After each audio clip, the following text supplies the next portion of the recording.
نحمد اللہ تعالی ونصلی ونسلم علی رسولہ الکریم وعلی آلہ واصحابہ اجمعین اما بعد اعوذ باللہ من الشیطان الرجیم بسم اللہ الرحمن الرحیم بحمد اللہ تعالیٰ کہ رب ذوالجلال کے احسان اور کرم سے آج آپ اپنا سب ملاحظہ کریں گے سورہ آل عمران شیفہ کی 136 نمبر آیت شیفہ سے آگے ملاحظہ کیجیے۔ اعوذ باللہ من الشیطان الرجیم بسم اللہ الرحمن الرحیم قد خلت من قبلکم سنن فسیروا فی الارض فانظروا کیف کان عاقبۃ المکذبین۔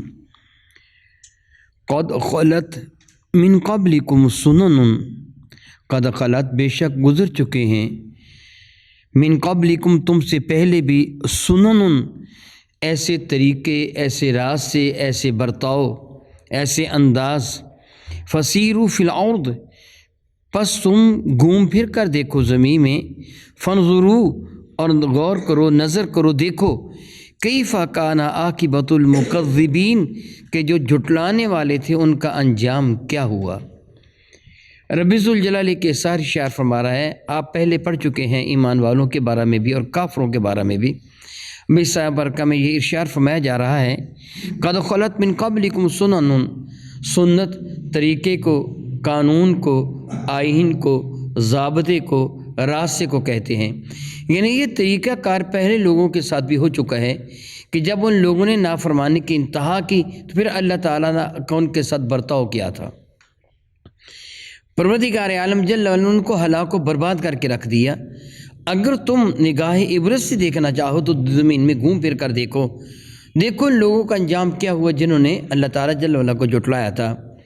اگر سے تم یہ کہو کہ وہ بھی مر گئے، اللہ تعالیٰ کا انکار کرنے والے کافر بھی مر گئے، ایمان والے بھی دنیا سے چلے گئے، ٹھیک ہے، یہ تمہاری گفتگو ٹھیک ہے، ایمان والے بھی دنیا سے تشریف لے گئے، کافر بھی ہلاک و برباد ہو گئے، ذرا دیکھنا کہ انجام کن کا اعلیٰ ہوا ہوگا۔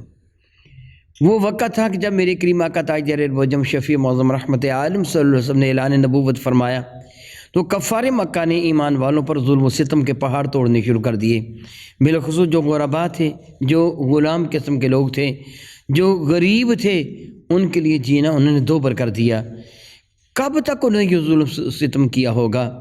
بالآخر وہ اللہ تعالیٰ کے برگزیدہ بندے، وہ بھی دنیا سے تشریف لے جانا تھا ان کو، وہ بھی دنیا سے تشریف لے گئے، کافر بھی مر گئے۔ سوچئے اس وقت سے لے کے آج تک سیدنا بلال حبشی رضی اللہ تعالیٰ عنہ اور دیگر صحابہ کرام جنت میں کس قدر مرتبہ عرف اور اعلیٰ پائے ہوئے ہوں گے، اور ان کو اعزاز دینے والے ابی بن خلف، امیہ بن خلف اور دوسرے کافر جہنم کی آگ سے لے کے اس وقت سے لے کے آج تک جل رہے ہیں اور ہمیشہ ہمیشہ جلتے رہیں گے۔ پھر کامیاب کون ہوا؟ بالیقین ایمان والے کامیاب ہوئے۔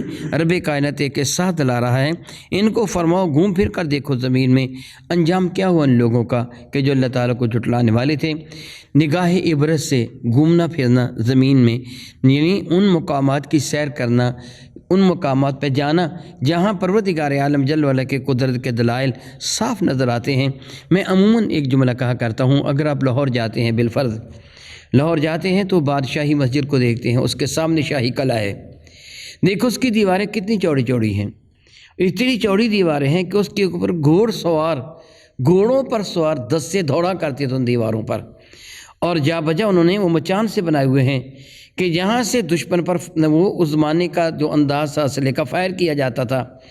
اتنی موٹی دیوار ہے کہ جس کو توڑنا آسان نہیں ہے۔ بادشاہ کے محل میں داخل ہونے کے لیے ہاتھی پیر بنے ہوئے ہیں، اور بادشاہ کے محل کے کونوں پر اونچے اونچے مچانے بنے ہوئے ہیں جن پر اس کے سیکیورٹی والے کھڑے ہوتے تھے۔ کس قدر اپنے آپ کو محفوظ رکھنے والے تھے، لیکن کہاں گئے وہ سارے کے سارے لوگ؟ قلعہ تو باقی ہے مگر قلعہ بنانے والے کہاں گئے؟ وہ مچان تو باقی ہیں، وہاں گھومنے والے وہ چوکیدار کہاں گئے؟ غلام گردشیں باقی ہیں، جہاں نوکر چاکر گھوما کرتے تھے سیکیورٹی کی خاطر، وہ تو باقی ہیں مگر وہ غلام کہاں گئے؟ شیش محل باقی ہیں مگر شیش محل کے باشندے کہاں گئے؟ لکھا ہے یہ بادشاہ نے اپنی بیٹی کی خواہش پر یہ کمرہ بنا کے اس کو دیا تھا، وہاں کوئی چڑی بھی پر نہ پھٹکتی تھی۔ آج ایک عام آدمی اپنے پاؤں تلے اس زمین کو روند رہا ہے، کہاں گئے وہ سارے کے سارے؟ نگاہ عبرت سے دیکھیں، ایک طرف حضور داتا صاحب رحمۃ اللہ کا مزار مقدس ہے، جہاں صبح سے لے کے شام تک قرآن پاک کی تلاوت ہوتی ہے، اللہ رب العزت جل وعلا کا ذکر ہوتا ہے، لوگ دور دراز سے آتے ہیں، کس مقصد کے لیے؟ اللہ تعالیٰ جل وعلا کی رضا کی خاطر، ان کے احصال ثواب کے لیے قرآن پاک کی تلاوت ہوتی ہے، صدقات و خیرات ہوتے ہیں، اور سارا یہ ثواب ان کی روح مبارکہ کو حضور داتا صاحب کو پیش کر دیا جاتا ہے۔ تھوڑے ہی فاصلے پر جہانگیر کا مقبرہ ہے، اور وہاں کوئی بھی قرآن پاک کی تلاوت کرنے والا نہیں ہوتا، ارد گرد باغ ہے مگر اجاڑ ہے۔ نگاہ عبرت سے دیکھو کہ پھر کامیابی کس کو مقدر آئی ہے۔ رب ذوالجلال فرماتا ہے فانظروا کیف کان عاقبۃ المکذبین، دیکھو ان لوگوں کا انجام کیا ہوا جو اللہ تعالیٰ کو جھٹلانے والے تھے۔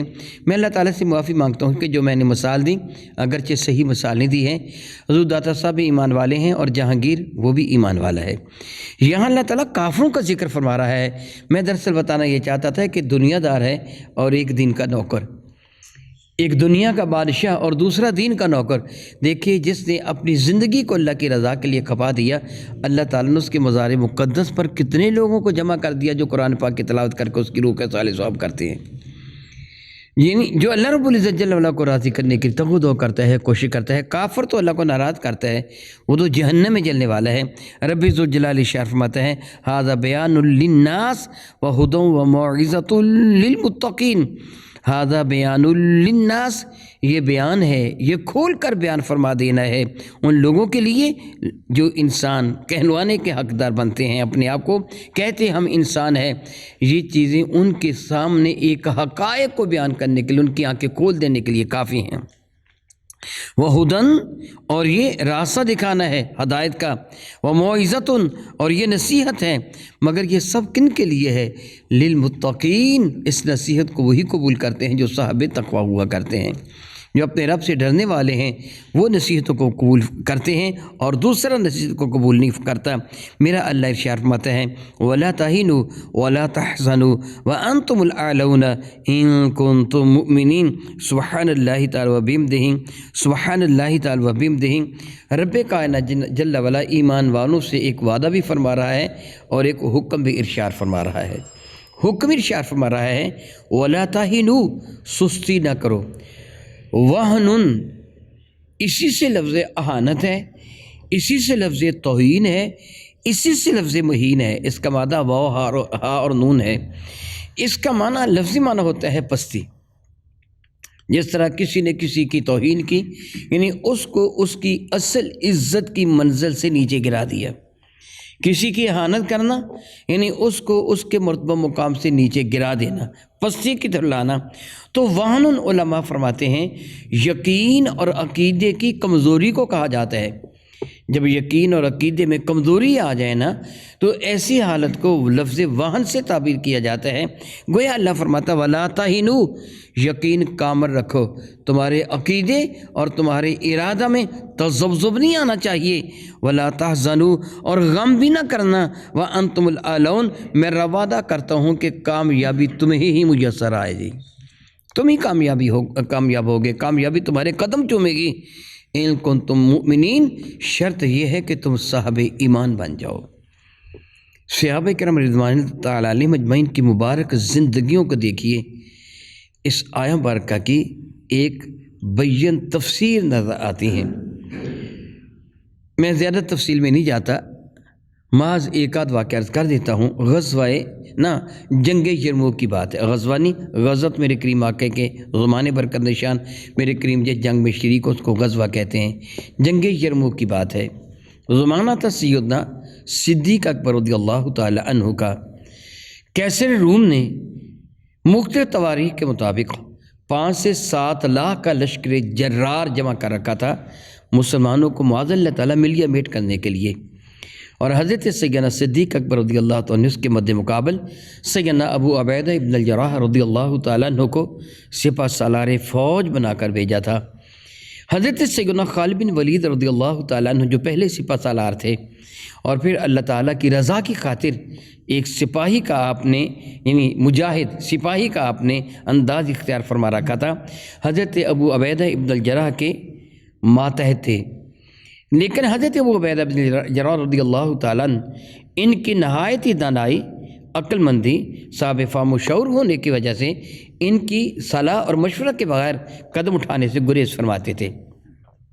سیدنا خالد بن ولید رضی اللہ تعالیٰ عنہ حضرت ابو عبیدہ بن الجراح کے پاس آئے اور فرمانے لگے کہ 5 سے 7 لاکھ کا جتنا بھی لشکر تھا، حقیقت سے میرا اللہ واقف ہے، ان میں 60,000 وہ لوگ شامل تھے جو عیسائی تھے لیکن ان کا تعلق عرب کے ساتھ تھا، یعنی عربی عیسائی، یہ اجمی نہیں تھے۔ اہم نامی سپہ سالار جو ہرقل نے ان پر متعین کیا تھا، اس نے یہ 60,000 کا لشکر جرار ایک ان کے نزدیک عظیم الشان، ہمارے نزدیک وہ عظیم وہ نہیں ہوا کرتے، عظمت والے نہیں، ان کی شان عظیم نہیں ہے، کافروں کے ہاں وہ عظیم الشان تھے، کہ یہ 60,000 کا ایک بڑا لشکر مسلمانوں کے مد مقابل جائے گا، کیونکہ یہ بھی عربی ہیں، مسلمان بھی عربی ہیں، ایک دوسرے کی زبان سے ہی تنہا واقف نہیں ہیں، ایک دوسرے کے فنون حرب سے بھی واقف ہیں کہ اہل اب وہ کس طرح جنگ کرتے ہیں، ان کو پتہ ہے، آگے آگے ان کو رکھتے ہیں، پیچھے ہمارا یہ لشکر 5 یا 7 لاکھ کا لشکر جرار پیچھے ہوگا، آگے آگے یہ ہوں گے۔ سیدنا خالد بن ولید رضی اللہ تعالیٰ عنہ نے حضرت سیدنا ابو عبیدہ بن الجراح رضی اللہ تعالیٰ عنہ سے فرمایا کہ اے امیر، اے میرے آقا، میں چاہتا ہوں کہ میں ان کے مقابلے میں جاؤں۔ تو حضرت ابو عبیدہ بن الجراح نے فرمایا تم کیا چاہتے ہو؟ فرمانے کہ 30 سوار مجھے چاہیے، 30 مجاہدین اکرام، میں ان 60,000 کے مقابلے میں جانا چاہتا ہوں۔ حضرت ابو سفیان بھی اس وقت ایمان لے آئے تھے، اس جنگ میں شامل تھے۔ ابو سفیان کہنے لگے اے ابو سلمان خالد بن ولید کی کوئی نیت تھی، اے ابو سلمان کیا تم مذاق کر رہے ہو؟ فرمایا کہ نہیں، اس اللہ کی قسم جس کے قبضہ قدرت میں میری جان ہے، مذاق نہیں کر رہا، سنجیدگی کے ساتھ بات کر رہا ہوں۔ پھر کافی تگ و دو کے بعد 60 سوار لے جانے پر راضی ہوئے۔ مد مقابل کتنے تھے؟ 60,000، اور مسلمان کتنے تھے؟ 60۔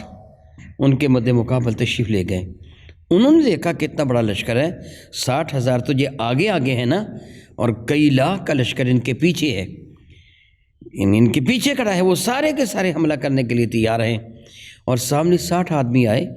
تو اہم نے یہ خیال کیا، یعنی جو ان کا سپہ سالار تھا، شاید یہ ہمارے ساتھ مذاکرات کرنے کے لیے آئے ہیں، تو اس نے بلند آواز سے پکار کے کہا اے عربی بھائیو، ہم مذاکرات کرنے کے لیے، گفتگو کرنے کے لیے تیار ہیں، اگر تم جنگ نہ کرنا چاہتے ہو، واپس چلے جانا چاہتے ہو ہمارا علاقہ چھوڑ کر، تو ہم تمہیں خوش آمدید کہتے ہیں، اہلاً وسہلاً مرحبا کہتے ہیں، ہم تم سے بات کرنے کے لیے تیار ہیں۔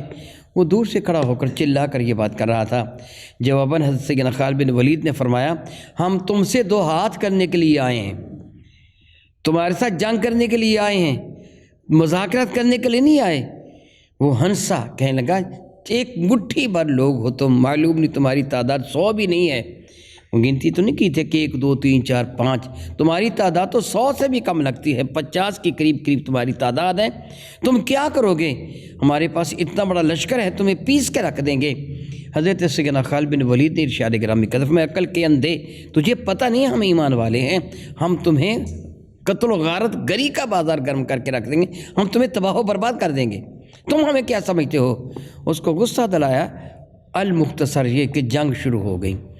اب ایک طرف 60,000 نے حملہ کیا اور دوسری طرف صرف تعداد میں 60,000 مجاہدین اسلام ہے، میرے نبی کے صحابہ ہیں، مگر ان کا یقین کیا تھا؟ میرا اللہ کے ارشاد وَلَا تَهِنُوا وَلَا تَحْزَنُوا، کوئی فکر نہ کرنا، تمہارے یقین میں کمزوری نہ آئے، غم بھی نہ کرنا، میں اللہ وعدہ کرتا ہوں تم کامیاب ہو جاؤ گے۔ ان کو یقین کامل تھا ہم کامیاب ہو جائیں گے۔ کافروں نے مسلمانوں کو اپنی نغزہ میں لے لیا، گھیر لیا، جنگ ہونا شروع ہو گئی۔ دوسرے مسلمان جو فاصلے پر بیٹھے ان کی حالت دیکھ رہے تھے، ان میں بعض کی آنکھوں میں آنسو آ گئے، ہمارے بھائیوں کی حالت معلوم نہیں کیا ہوگی، وہ دعائیں مانگ رہے تھے۔ ابو عبیدہ بن الجراح بھی پریشان تھے کہ معلوم نہیں کیا ہوگا۔ سن کر آپ حیران ہو گئے، صبح سے لے کے شام تک جنگ ہوتی رہی، مد مقابل 60 آدمی ہیں، 60,000 کے، صبح سے چاہیے کیا تھا چند منٹ میں ان کا خاتمہ ہو جاتا، صبح سے لے کے شام تک جنگ ہوتی رہی۔ جب سورج نے اپنی آنکھ چھپانا شروع کر دی، سورج غروب ہونے کے قریب ہو گیا، تو پھر جنگ بند ہوئی۔ وہ کفار میدان جنگ چھوڑ کر بھاگ گئے، مسلمانوں نے ان کا تعاقب کیا شاید آپ کے لیے یہ بات حیران کن ہوگی، مشعلیں لے کر جب مسلمانوں کو تلاش کیا گیا تو 10 مسلمان شہید ہوئے تھے اور 5000 کافر جہنم واصل کیے جا چکے تھے۔ یہ سب کیا تھا؟ یہ سب کیسے ممکن ہو گیا؟ میرا اللہ وعدہ فرما رہا ہے تم فکر نہ کرو، غم نہ کرو، کامیابی تمہارے قدم چومے گی، سچے ایمان والے بن جاؤ۔ آج ہمارے اندر یہی کمی ہے، ہمارا یقین کامل نہیں رہ گیا، ہم وہ پکے ایمان والے رہ گئے جو ان ایمان والوں کی صفات عالیہ تھیں وہ ہمارے اندر نہیں پائی جا رہی ہیں۔ ہم نے کافروں کو اپنا سب کچھ ملجا و ماوا سمجھ لیا، ان کے قوانین پر عمل کرتے ہیں، ان سے بھیک مانگتے ہیں، ان کا حکم مانتے ہیں۔ MIF کیا ہے؟ ایک یہودیوں کی ایک بینک، یہودیوں کا ایک ادارہ جس سے پاکستان قرضہ لیتا ہے اور جو وہ کہتے ہیں وہی کچھ کرتا ہے۔ تباہ و برباد کر کے رکھ دیا مسلمانوں کو ان بڑے بڑے لیڈروں نے، بڑے بڑے ساہوکار بیوروکریٹوں نے اور سیاستدانوں نے، اور ان میں سے کسی کے پاس بھی وہ یقین کامل نہیں ہے کہ جو ایمان والے کا خاصہ ہونا چاہیے۔ ہم کافروں سے ڈرتے ہیں اور کافر ہم پر اوپر چڑھ کے آتے ہیں، جب ایمان والے ڈرتے نہیں تھے پھر کافر ان سے ڈرا کرتے تھے۔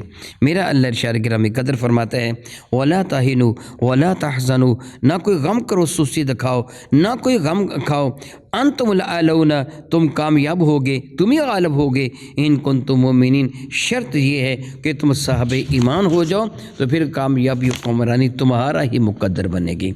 رب کائنات جل وعلا کی حضور میں دعا کرتا ہوں کہ پروردگار عالم اپنے محبوب مکرم شفیع معظم رحمت و صدقہ سے تو ہمیں وہ بنا جو تجھے پسند ہیں، ہمیں ایسے نہ بنا جو تجھے پسند نہیں ہے۔ مولا تعالیٰ ہمارے یقین، ہمارے عقیدہ میں پروردگار عالم پختگی عطا فرما، ہمیں سچے ایمان والے بنا، ہم زندہ رہیں تو ایمان کے ساتھ، ہم دنیا سے جائیں تو ایمان کے ساتھ، قیامت کے دن اٹھے تو ایمان والوں کے ساتھ ہمارا حشر ہو۔